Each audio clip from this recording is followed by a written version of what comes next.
झारखंड के पूर्व केंद्रीय मंत्री और झारखंड के पूर्व मुख्यमंत्री अर्जुन मुंडा चाईबासा गए थे। चाईबासा जाने के बाद उन्होंने वहां की जो व्यवस्था थी, जिस प्रकार से उनके साथ व्यवहार हुआ, बर्ताव हुआ, उसको लेके उन्होंने काफ़ी नाराज़गी जताई है। उन्होंने ये कहा कि जहां वो ठहरे थे वहां जिला प्रशासन का कोई भी जुड़ा हुआ व्यक्ति उनसे मिलने के लिए आधिकारिक तौर पर नहीं आया। उनके साथ व्यवहारिकता के तौर पर भी सब कुछ सही नहीं हुआ या फिर हर कुछ व्यवस्थित ढंग से नहीं हुआ। और इन सारी बातों को लिखते हुए उन्होंने सोशल मीडिया प्लेटफॉर्म एक्स पर एक पोस्ट किया है। और जैसे ही इन तमाम बातों को उन्होंने सोशल मीडिया एक्स पर पोस्ट किया, भाजपा के कई कद्दावर नेता लगातार उसको रिपोस्ट करते हुए नजर आए। और इसी बीच भाजपा के एक वरिष्ठ नेता निशिकांत दुबे ने इसको जब रिपोस्ट किया, तो जब से उन्होंने इसको पोस्ट किया है तब से भाजपा के अंदर जो आंतरिक स्थिति है, जो भाजपा के अंदर आंतरिक एक दूसरे से मतभेद है, वो कहीं ना कहीं खुलता हुआ दिखाई पड़ रहा है। नमस्कार, मेरा नाम है सृष्टि और आप देख रहे हैं टीवी 45 का डिजिटल प्लेटफॉर्म। आज इसी मुद्दे पर हमारे साथ बात करने के लिए हमारे सहयोगी राकेश जी साथ में बैठे हुए हैं। हम इनसे सबसे पहले ये जानना चाहेंगे कि जब से निशिकांत दुबे ने इसको रीपोस्ट किया है, रीट्वीट किया है, तब से मामला बहुत राजनीतिक उथल पुथल वाला मच गया है। आखिर क्या मामला है? इस ट्वीट का हम आखिर मतलब क्या समझे? देखिए, एक रीट्वीट होने के बाद से एक ट्वीट और रीट्वीट कहीं ना कहीं बीजेपी को एक बार फिर से कटघरे में खड़ा किया कि बीजेपी के जो बड़े नेता हैं, कद्दावर नेता हैं, वो आपस में किस तरीके से तालमेल रख पा रहे हैं या उनके बीच जो टकराहट है उसको लेकर कहीं ना कहीं सामने बात आती नजर आ रही है। सबसे पहली बात, जिस तरीके से अर्जुन मुंडा ने ट्वीट किया अपनी व्यवस्था को लेकर, प्रशासनिक व्यवस्था को लेकर के, और उसके बाद से तमाम नेताओं ने, बाबूलाल मरांडी की बातचीत की जाए, तमाम नेताओं की बातचीत की जाए, उन्होंने भी रीट्वीट किया उसको और उन्होंने कहीं उनको टैग करते हुए कुछ चीज़ों का जिक्र भी किया है। अहम बात तब सामने आई जब कहा गया कि निशिकांत दुबे, जो गोड्डा के सांसद हैं, बीजेपी के कद्दावर नेताओं में से एक माने जाते हैं, उनके तरफ से जब रीट्वीट किया गया और साथ साथ ये कहा गया, टैग भी किया गया, तो जिनको टैग किया गया उनको उन्होंने हिदायत भी दी, कुछ संकेत के रूप में बातचीत की और साफ तौर पे कहा कि कई बातों का जिक्र जो किया जा रहा है उसमें जो बाहर से जो नेताएं हैं या फिर जिन लोगों का जिक्र किया है वो कहीं ना कहीं अब बीजेपी में हावी होते नजर आ रहे हैं। यानी केंद्रीय बीजेपी के पास उनकी लिस्ट काफ़ी बड़ी मानी जाती है और मजबूत मानी जाती है।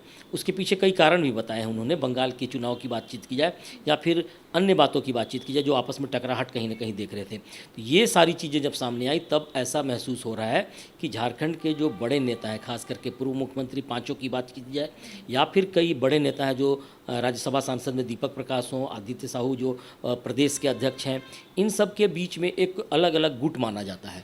अच्छा सर, ये भी बोला जा रहा है कि इन नेताओं को कहीं ना कहीं एक ओहदा दे के छोड़ दिया गया है। इनकी क्या वैल्यू वाकई भाजपा में कम हुई है? देखिए, केंद्र बड़ी ही बारीकी से तमाम चीज़ों पर नज़र रख रही है और इनके बीच की जो टकराहट है, जो फूट है या फिर अपनी गुटबाजी है, उसकी जानकारी भी कहीं ना कहीं बातचीत हो रही थी। हाल के दिनों में भी कुछ घटनाएं हुई थी जिसका जिक्र केंद्र में हुआ था और उसके बाद से सबको ये हिदायत दी गई थी कि आप लोग अपनी अपनी पार्टी के बारे में बातचीत करें, अपने स्वार्थ सिद्धि के लिए बातचीत नहीं करें। बंगाल चुनाव को लेकर जो चर्चा हुई थी उस पर भी काफ़ी चीज़ें सामने आई हैं और मेरी जो जानकारी है कि बंगाल चुनाव में जब चंपई सोरेन को आगे किया गया, जब उनको स्टार प्रचारक नहीं बनाया गया था, इसके बाद दिल्ली के केंद्रीय नेताओं की तरफ से उनको हिदायत दी गई कि वे बंगाल में जाकर प्रचार करें और उसका फ़ायदा मिला उनका कि जंगल महल में 20 में 18 सीटें वे जीत कर आए, बीजेपी आई है। और साथ साथ वहाँ की कुर्मी वोटरों की भी चर्चा हुई, तो कुर्मी नेताओं की भी कहीं ना कहीं खोज जारी है बीजेपी में, दिल्ली के नेताओं में, कि किससे कुर्मी ऐसे कौन सी नेता को सामने लाया जाए जो शायद कुर्मी वोटरों को सहेज सके। तो इन सारी चीज़ों को निशिकांत ने इंगित किया है, इसको कहीं ना कहीं रीट्वीट के माध्यम से, टैग के माध्यम से तमाम चीज़ों को सामने रखने की कोशिश की है। चाईबासा जो पुलिस प्रशासन है, प्रशासनिक तौर पे भी उन्होंने इस बात को इंगित किया है कि उनके तरफ से भी चीज़ें ठीक तरीके से नहीं परोसी गई या फिर प्रशासन का भी फेलियर रहा है। हालांकि प्रशासन की तरफ से अभी कोई जवाब नहीं मिला है और जेएमएम इस पर कह रही है कि हम इस पर जांच करेंगे लेकिन हम इसको आदिवासी एंगल नहीं बनने देंगे।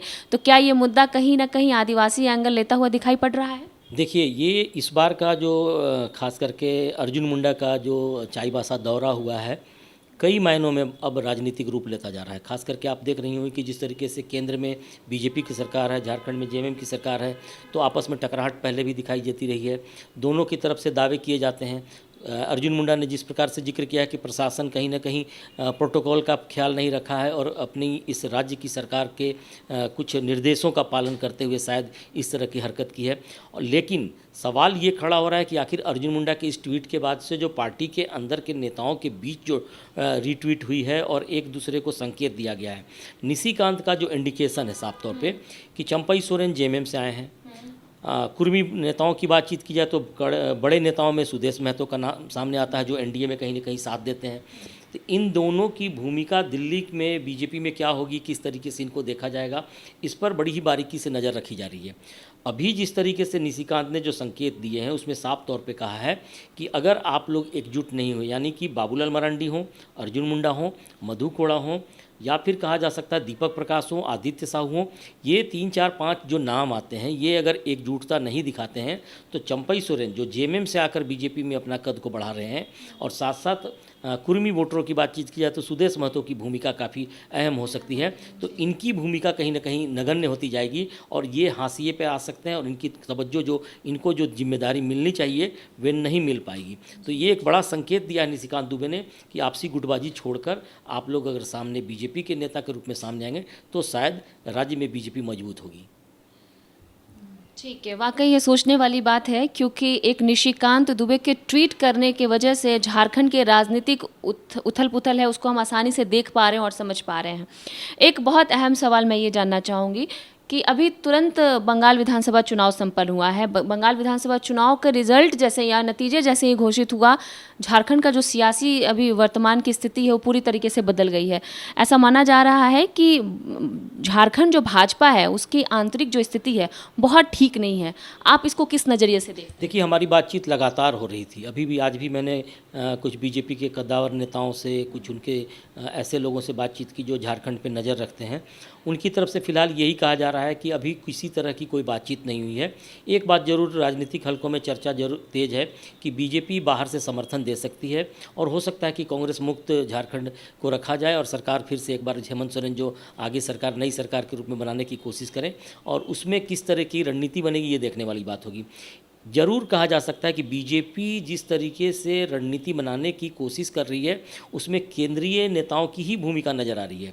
फिलहाल अगर कही जाए राज्य के नेताओं की तो उनकी भूमिका कहीं भी सामने नहीं दिखाई पड़ रही है, इसलिए कि कई बार ये फेल होते नज़र आ रहे हैं। चाहे झारखंड के चुनाव की बातचीत की जाए या फिर अन्य जगहों के चुनाव की बातचीत की जाए तो बीजेपी के नेताओं की जो भूमिका होनी चाहिए वो पूरी तरह से कारगर नहीं हुई है। यही कारण रहा है कि चंपई सोरेन को बंगाल जैसे राज्य में चुनाव के समय में अलग से उतारा गया और ऐसे जगह उतारा गया जहां आदिवासी वोटरों की संख्या काफ़ी है और वहां उन्होंने जीत दिलाने में काफ़ी महत्वपूर्ण भूमिका भी निभाई।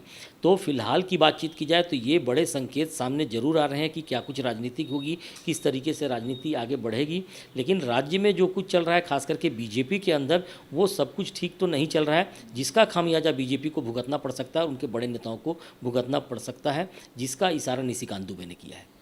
आपने कहा कि झारखंड के भाजपा के भीतर सब कुछ अच्छा नहीं चल रहा है, झारखंड के कांग्रेस के भीतर भी सब कुछ अच्छा नहीं चल रहा है। जब से बंगाल विधानसभा के चुनाव के नतीजे घोषित हुए हैं, राधा कृष्ण किशोर जो कि वित्त मंत्री भी हैं और बहुत कांग्रेस के कद्दावर नेता भी माने जाते हैं, उनका नेतृत्व पर सीधे सीधे सवाल उठा है। उन्होंने कहा है कि जो प्रदेश के कांग्रेस के जो अध्यक्ष है उनको हटाया जाए, केशव महतो को हटाने की वो बात कर रहे हैं। तो क्या अगर उससे संबंधित कोई भी रिजल्ट आता है तो उसका सीधे सीधे भाजपा पर प्रभाव पड़ेगा? देखिए, बड़ी बात होगी, कई सवाल इसके अंदर दिखाई पड़ते हैं। सबसे बड़ी बात आपने कहा कि प्रदेश के जो अध्यक्ष हैं केशव महतो कमलेश, वो कुर्मी हैं और कुर्मी नेताओं की जब कांग्रेस में चर्चा होगी तो उनके नाम के अलावा अभी कोई बड़ा नाम सामने नहीं दिखाई पड़ता है। तो कांग्रेस के सामने एक बड़ी बात कही जा सकती है कि किस तरीके से केशव महतो कमलेश को वो समेट कर रखा जाए। राधा कृष्ण किशोर की तरफ से जो पत्र लिखे गए, सवाल खड़े किए गए, इस पर तेज़ी से राजनीति हो रही है और कहा जा रहा है कि कांग्रेस के अंदर ही अब टूट हो सकती है। 20 को बैठक होने वाली है। हाँ, जिस तरीके से बैठक होगी तो बांटने की कोशिश की जाएगी, भरपाई करने की कोशिश की जाएगी। केंद्र से भी कई बड़े नेता पहुंचेंगे बैठक में और हो सकता है कि आपसी तालमेल फिर से बनाने की कोशिश की जाएगी। लेकिन फिलहाल यही माना जा रहा है कि राज्य की राजनीति में अभी भी काफ़ी कुछ चल रहा है और अंदर खाने से कई चीज़ें सामने आ रही हैं। हो सकता है कि सभी दलों, खास करके सरकार चला रही पार्टियों के बीच किस तरीके से सामंजस्य होगा, ये सवाल होगा। बीजेपी खुद किस तरीके से अपने पूरे संगठन को मजबूत कर पाएगी, ये भी सवाल होगा। और मैं फिर जा रहा हूँ वही कि निशिकांत का इशारा कई मायनों में देखा जा सकता है कि आने वाले समय में अगर फिर से कोई नई सरकार बनती है, अगर नए सर उसमें बीजेपी की भूमिका होती है, तो क्या इन सारे नेताओं जिनकी तरफ से रिट्वीट और ट्वीट किए गए हैं उनकी भूमिका क्या होगी, कहीं वे हाशिए पे तो नहीं चले आएंगे, ये एक बड़ा सवाल होगा। और कहीं ना कहीं ये प्रतीत होता हुआ भी दिखाई दे रहा है कि भाजपा और जेएमएम की नज़दीकी कांग्रेस के लिए बहुत घातक होती जा रही है। देखिए, ये तो पहले से चल रहा था। पहले से ये माना जा रहा था कि कांग्रेस के तरफ से जो चीज़ें हो रही हैं, मंत्रियों को बदला जाएगा। कई जगह पे ये कहा जा रहा था कि कांग्रेस मुक्त झारखंड बनाया जाए, इस पर भी चर्चा हो रही थी। हालांकि इस बारे में अभी पूरी बातचीत सामने नहीं आ पाई है, लेकिन जो संकेत मिल रहे हैं कि हो सकता है कि झारखंड मुक्ति मोर्चा आने वाले समय में स्वयं अपनी ही पार्टी को इतनी मजबूत करके रखना चाहेंगे कि अकेले सरकार बनाने की स्थिति बन जाए। और ऐसे में बीजेपी किस तरीके से उनका साथ देगी या फिर समर्थन देगी या फिर किस तरीके से उनका आगे बढ़ाने में भूमिका निभा पाएगी, ये भी बात होगी। क्योंकि 2009 की जब चर्चा करते हैं तो एक बार बीजेपी और जेएमएम दोनों मिलकर सरकार बना चुके हैं। 28-28 महीने की सरकार बनी थी, तो वो माना जा सकता है कि आने वाले समय में राजनीति में हर कुछ संभव होता है। तो हो भी सकता है ऐसा कोई नया संकेत दिखाई पड़े जिससे नए समीकरण के साथ राज्य में सरकार दिखाई पड़े। चलिए, बहुत शुक्रिया आपका। देखिए, ये बात तो तय है कि झारखंड में अभी जो राजनीतिक हलचल है वो अच्छी तरीके से सब लोग देख रहे हैं और समझ रहे हैं। कई नेताओं के कानाफूसी की खबरें आ रही हैं, कई नेता कुछ कुछ बोलते हुए नजर आ रहे हैं, लेकिन हाँ, आधिकारिक तौर पर कई नेता अभी बातचीत करने से बच भी रहे हैं। 20 तारीख को कांग्रेस की अब अंदरूनी बैठक होने वाली है और इसी बीच अभी जो चाईबासा वाली खबर जिस पे हमारे खास तौर पर चर्चा हुई है, वो कहीं ना कहीं राजनीतिक कुछ असर डालता हुआ दिखाई पड़ रहा है। अब देखते हैं कि इससे संबंधित जो भी बातें होती हैं आखिर क्या कुछ लेकर निष्कर्ष सामने आता है। जो भी बातें होंगी हम फिर से एक बार उस पर चर्चा करेंगे, बैठकर बातें करेंगे और आप तक साझा करेंगे। आप देखते रहिए TV45। मैं थे आपके साथ सृष्टि और हमारे साथ थे हमारे सहयोगी राकेश।